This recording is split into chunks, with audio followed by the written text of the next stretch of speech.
In today's video, I'm going to show you how to get started with Java in Visual Studio Code. So first, make sure that you already installed Visual Studio Code on your PC along with a Java Development Kit or JDK and head over to Extensions. Here you can actually get your JDK. So all you have to do is press the install button. This gives you everything you need in one go.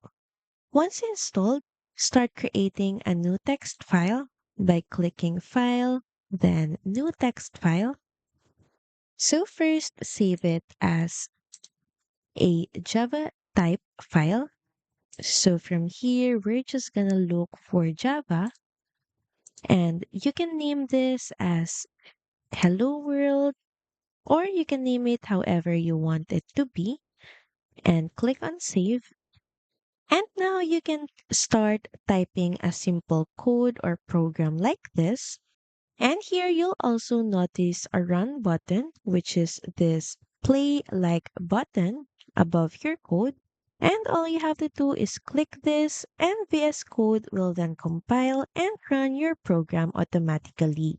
Thank you for watching this video. Also feel free to use our affiliate link in the description. Bye!